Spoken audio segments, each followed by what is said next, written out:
여러분 2주차 진행을 하기 위해서 몇 가지 팁과 그리고 과제 내용을 설명하도록 하겠습니다. 첫 번째, 이제 학생이 제시한 한 가지 안을 이렇게 보고 그것을 어떻게 발전시키는지에 대해서 설명하도록 하겠습니다. 여러분이 이걸 보시면 이게 마름모와 세 개의 수평의 요소로 구성이 되어 있는데요. 이 그림에서 보면 하나로 보이지 않습니까? 그런데 이제 이걸 발전시키다 보면 이 두 가지 요소가 하나로 될 수도 있지만 둘 중에 어느 걸 강조하느냐에 따라서 그림이 완전히 달라지는 것입니다.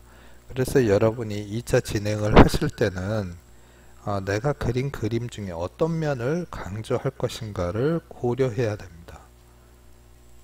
이제 사례를 보면 이제 뭐 간단하게 그렸지만 이렇게 다이아몬드, 마름모를 강조하는 경우가 있고요. 플레이트, 판을 이렇게 강조하는 경우가 있는데 또는 얘 같은 경우는 이제 플레이트를 강조하면서 세 가지 강조한 사례가 되겠죠.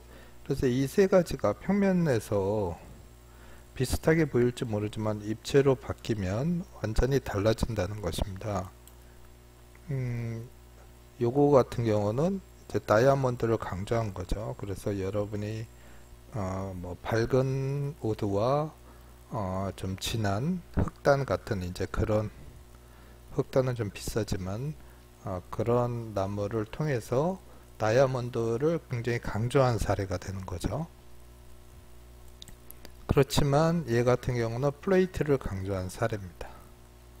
그리고 플레이트에 뭐 이렇게 튀어나오는 부분을 위 같은 경우는 없애고 밑에는 넓게 하고 하면서 뭐 중간판이 강조가 되고요.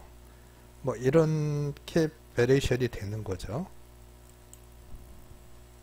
그리고 다른 안인데요. 이제 이 학생이 똑같은 이런 마름 모형을 반복하면서 디자인을 했는데 이걸 보다시피 이제 여기 옆에서 보면 가운데가 돌출된 게 있고 그러니까 일자형이 아니고 가운데가 만약에 돌출되어 있어 좀 더 강조를 하는 것이라고 그러면 이런 면이 이제 나중에 만들어 놓으면 완전히 좀 다르게 보이겠죠. 그렇지만 또 요거 같은 경우는 뒷면이 일정하지만 얘 같은 경우는 같은 것들이 반복해서 쌓인 형태가 됨으로써 이런 형태가 생기지 않습니까?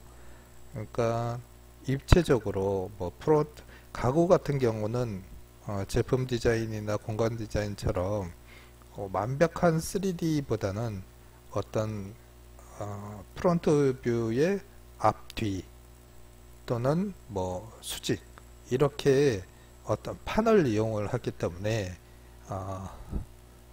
이제 프론트 백 또는 높낮이 이런 걸 고려해서 진행하시면 될 것 같습니다. 또 C타입 같은 경우는 이렇게 보면 학생이 이렇게 그렸는데요. 이거 같은 경우를 보면 가운데 부분만 포인트 라인을 통해서 강조하는 경우가 있고요. 물론 이 안에 이제 무늬나 뭐 이런 것들이 있겠지만 덩어리상으로 또는 포인트를 어떻게 주느냐. 얘는 어둡고 얘는 밝은 거죠. 그걸 또 돌출시켜서 조금 빼가지고 더 강조하는 경우도 있고요. 또 이렇게 각 요소가 이렇게 제일 앞으로 나오고 더 떨어지고 뭐 가운데 부분은 조금 돌출하고 그러면 완전히 평면적인 것이 아니고 입체적인 게 되는 것입니다. 이러한 베리에이션을 여러분이 이번 주에 각 안에 대해서 두세 가지를 진행을 해보는 걸 하겠습니다. 그래서 최종적으로 A 타입 한 타입이 A-1 뭐 A-2 이렇게 두 가지를 한 페이지에 그려서 총 세 페이지를 제시하는 것을 이번 주 과제로 하겠습니다. 그러니까 세 가지 안을 한 안에 두 개씩 이렇게 넣어서 총 세 페이지를 제시하는 겁니다. 여러분한테 한번 말씀드리지만 요거 같은 걸 평가할 때 원본을 꼭 볼 것입니다. 그러니까 세 페이지를 제가 생각할 때 우선 앞에 아이디 시행 과정을 하시고요. 그 과정돼서 최종안이 이렇게 그려지면 이렇게 먼저 한 페이지를 완성해 보고 우리가 전학기 때 했듯이 요걸 2번, 3번, 4번 뭐 이렇게 반복하고 마카도 칠해보고 복사해서 마카 칠하는 거 있었죠. 그런 과정을 거쳐서 최종적인 아주 좋은 결과물을 제시해 주시기 바랍니다. 수고하세요.